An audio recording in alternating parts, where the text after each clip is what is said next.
من ذا الذي يقرض الله قرضا حسنا فيضاعفه له أضعافا كثيرة والله يقبض ويبسط وإليه ترجعون.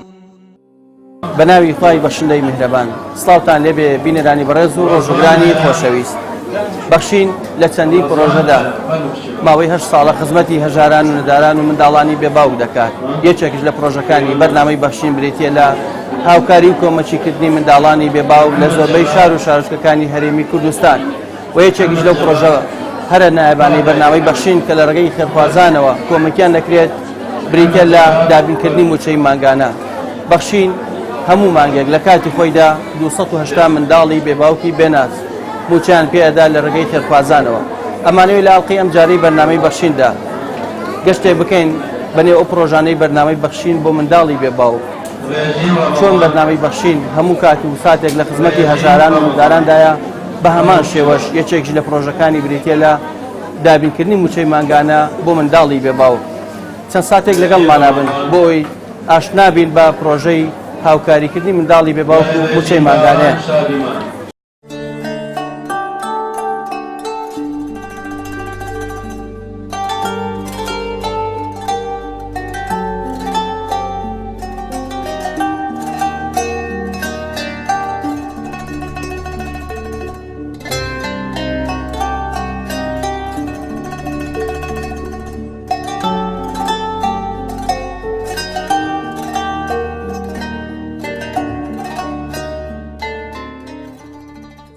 سەرەتا سپاسی خوای گەورەکەم دەستخۆشییان لێ یەکەم زۆر یارمەتیەمیان ناوە زۆر هاوکارمان بوون دەستخۆشی لە هەموو خێرخوازانەکەم هیوادارم نمونەیان زیاتر بێ خوای گەورە پاداشتیان باتەوە خوای گەورە لە شیۆش ساخە زۆر یارمەتی ئەمەتان ناوە من دایکم نەخۆشە 3 جار ڕۆژە لێیاوە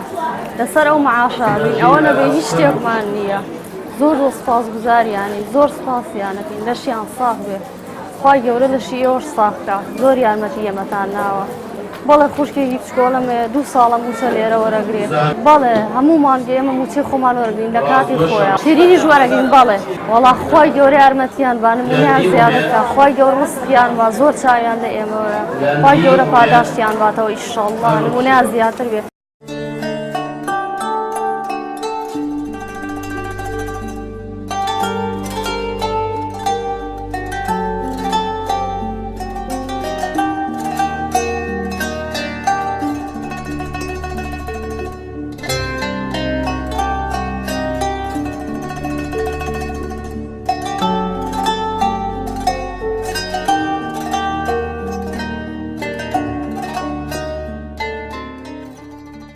بەناوی خۆی گەورە میرەبانی ئەخوا ماڵیان ناوا بێ خۆی گەورە لەوە زیاتریان بادێ ئەم سێرەتیوە بەخێوەکەم گەورەکەم 7 ساڵە پسکۆلەکەشم 5 ساڵە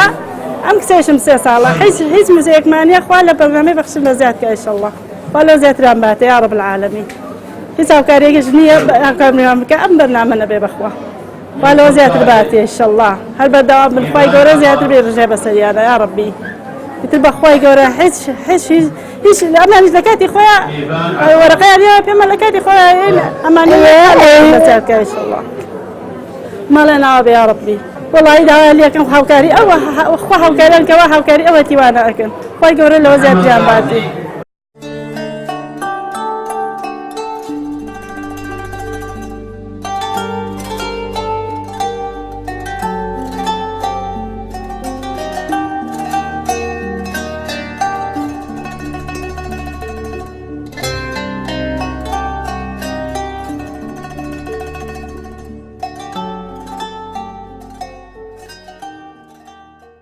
دەستخۆشی بەرنامەکەتان لێ دەکەم سپاس بۆ هەر هەموو لایەکتان ئەگە یارمەتی ئەم مناڵە بێ باوکانە دەدەن هەم لە ڕووی پارەوە هەم لە ڕووی شیرنیەوە بۆ عنی بۆ ئێمە بۆ مناڵەکان بۆ هەم لە سپاسی ئەو کەسانش دەکەم کە یارمەتێکی ئەم بەرنامەی دەدا و ئەم مناڵە بێ باوکان دەدا ئەم دایکە لەنەکان ئەم مناڵانە بەخێوەکەن زۆر سپاسیان دەکەم خوای گەورە پاداشیان باتەوانێ لە دنیا و لە قیامەتدا خوای گەورە پاداشیان باتەوانێ خوای گەورە سەکۆتیاکە و لایەکیان خوای گەورە پاداش ئێوەش باتەوە بە ئەم بەرنامەیە ماندوو هیلاکەن خوای گەورە سەرکوتتان کایە خوا ینی زۆر باشە بۆ مناڵەکە هەم بۆ دایکەکە ینی هەموو کاتێ موسەکە لە کاتی خۆیان دێ هەموو مانگێ لە کاتی خۆیان موسەکەی خۆیان وەرەگرێ لەگەڵ موسەکە فاقەتێ شیرینیش وەرەگرێ زۆر باشە زۆر خۆی گەورە پاداشی هەموو لایەکتان باتەوانیان خوا ئێوەش و ئەوانش کە یارمەتی ئەم یە مناڵی جواب دایکان دەرم خۆیان سەپۆرتتان کایە خوا ئەو دەمەی دڵت لێوان لێوی خەمە ئاسمان وەک جاران شیناییە گەورەکەی نامێنێ ئاخر کێ حەزەکە لە بن ئاسمانێکی بێڕەنگی خۆڵەمێشیدا بژی گەر لەم خاکە بارانی مەحەبەت و هاوکاری و دەستگیرۆیی هەژاران و نەداران نەبارێ ئیدی چمانایەک هەیە بۆ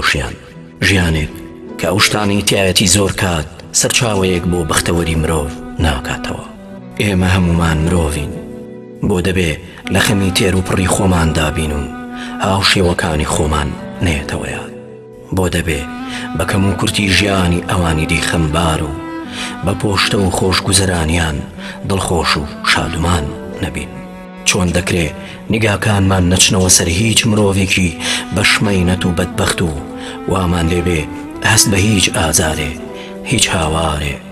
بە هیچ گریانێ نەکەین کەواتە وەرن با هەموو پێکەوە لەگەڵ یەکەم خەرمانەی مانگی پیرۆزی ڕەمەزاندا لە ڕێگەی بەرنامەی بەخشینەوە هەواری خاڵی و ماڵی چۆڵ و نیگای تاریک و خامۆشی هەژاران ڕۆشنکەینەوە و ویژدانمان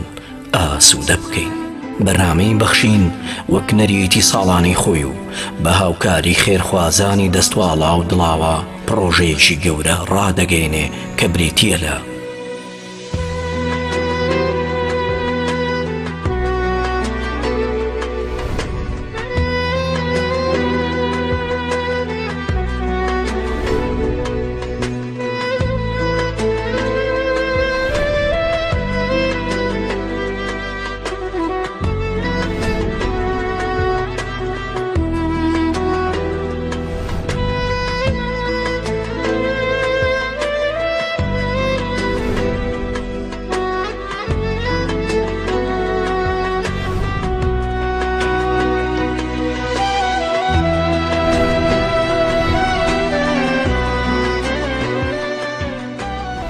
تۆی خێرخواز لەگەڵ ئێمە وەرە تا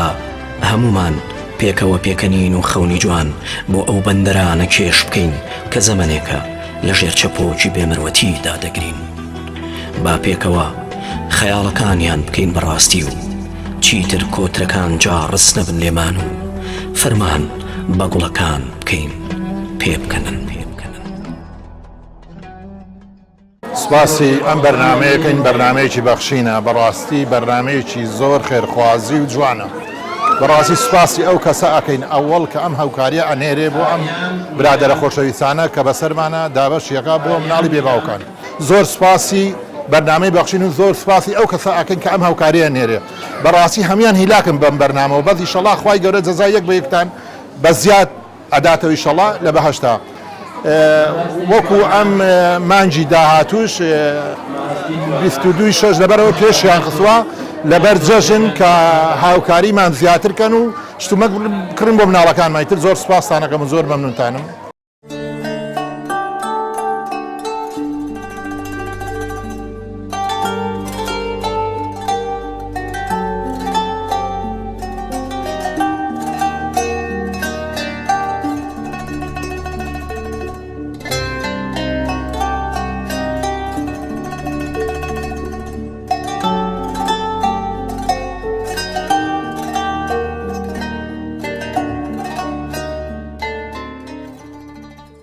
زۆر سپاسی بەرنامەی بەخشینەکەم بۆم هاوکاری کە بۆیان دابین کردوین سێ مناڵی هەتیوم هەیە و تقریبەن 2 ساڵە بۆ نزیکی 2 ساڵە بێ من لێرە موچە وەرەگرم لە کاتی خۆیان موچەکەمانێنێ و شیرینی لەگەڵیان و داوا لەو بەڕێزانە ئەکەم لەو خێرخوازە بەڕێزانە ئەکەم کە زیاتر هاوکار بن زیاتر یارمەتی ئەم برا بەڕێزانی بەرنامەی بەخشین بن بۆ ئەوەی هاوکاری ئێمە بکەن و بەڕاستی بۆشایەکی زۆر زۆری پڕ کردوێتەوە بۆ ئەو مناڵە نازدارانە و بەڕاستی داوان لێ یەکەم ینی هاوکارمان بن یارمەتیمان بن و شتومەک بۆ مناڵەکانمان بکڕین و من وەکو خۆم بەڕاستی هیچ کەسێکم نییە جگە لە خوای گەورە نەبێ و ئەم برا بەڕێزانە کە هاوکاریمانەکەن و سێ مناڵەکانیشم مردن تقریبا 8 ساڵ و 7 ساڵ و 5 ساڵن ناتوانم هیچ ئیشێ بکەم جگە لەوەی کە ئەم برا بەڕێزانە یارمەتیمێن و هاوکاریمانەکەن بەهۆی ئەو برا بەڕێزانی ترەوە کە خاوەن سەرمایەدارن و بڵین خوای گەورە یارمەتی یاون پارەیەکی شتێکی باشیان هەیە و ئەوانیش هاوکاری ئەم خەڵکە هەژاران هەبن ئەم مناڵە بێ باوکانە بن و هاوکار بن و ئاگان لێمان بێ و خوای گەورەش ئاگان لێ بێت و سوپاسی ئەم برانەی ئێرەشەکەم هی بەرنامەی بەخشین کە زۆر زۆر هیلاکە بن پێمانەوە زۆر ماندوو ئەبن خوای گەورە پاداشتیان باتەوە ئینشەڵا لەگەڵ ئەوانی کە هاوکارە بن و ئەوانی کە یارمەتیمانێن لە یارمەتی هەر کەسێ بن فەقیر بێ مناڵی بێ باوک بێ هەر کەسێکی تر بێ لای خوای گەورە ون نابێ ئینشەڵا.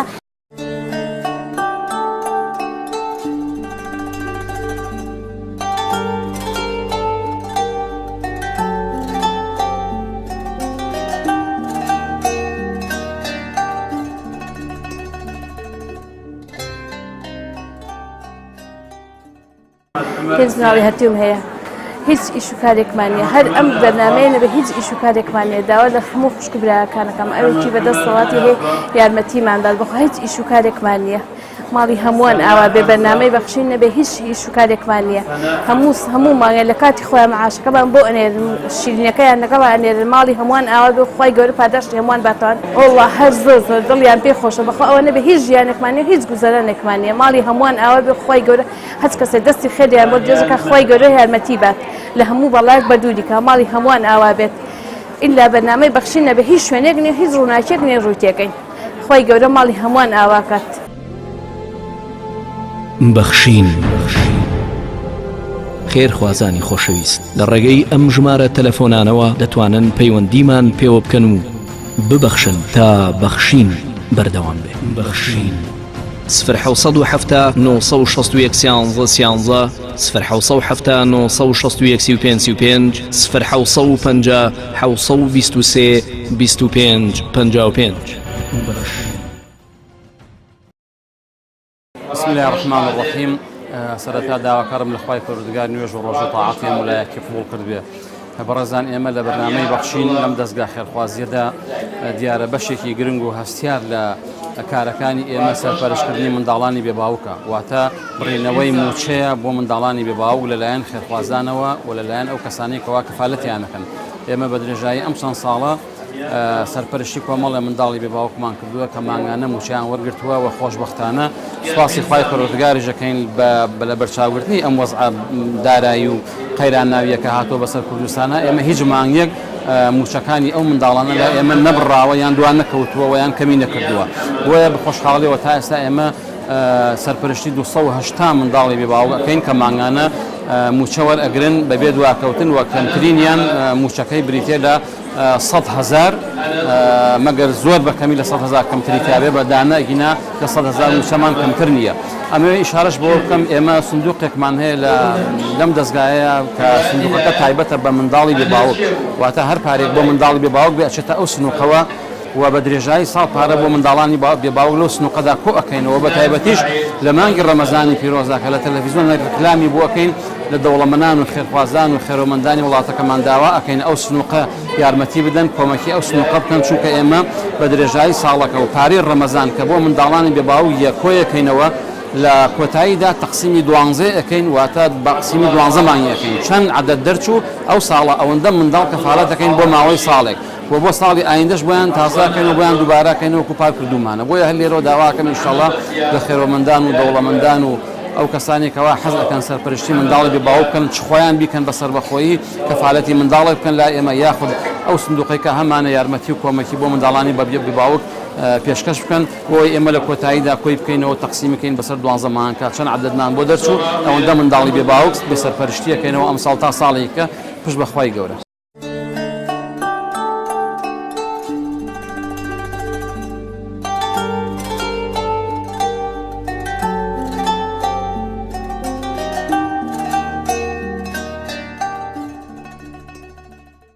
بەرنامەی بەخشین تەنها لە بەشی بێباوکانیدا هەموو مانگێ نزیکەی 280 منداڵی بێباوکی بێنازی چاوگەشت موچە لەم دەستگایە وەردەگرن بۆ ئەوەی لە ناڕەحەتی و ناهەمواری ژیان تۆزێک شویان پێبین و تۆزێ دڵیان خۆش بکەین تەنها ئەگەر ئەم موچەی منداڵانی بێباوک هەژمار بکەین هەموو مانگێک بەرنامەی بەخشین 30 ملیۆن دینار دابش دەکات بەسەر منداڵانی بێباوک لە زۆربەی شار و شارۆچکەکانی هەرێمی کوردستان بەهۆی هاوکاری و کۆمەچی و دەستگرێکانی ئێوەی ئازیز و خۆشەویستەوەە ئێمە ئەتوانین بەم چەشنە دڵی منداڵانی بێباوک و هەژار خۆش بکەین لە سەرجەم شار و شارۆچکەکانی هەرێمی کوردستان تا ئێوە بەردەوام بن دڵنیا بن ئێمەش بەم چەشنە دڵی منداڵی بێباوک و خانەوادەکانیان خۆش دەکەین تا بەرنامەیەکی پێتان شاد دەبین و بەخوای گەورەتان ئەسپێرین هەشاد و کامەران بن خواتان لەبێت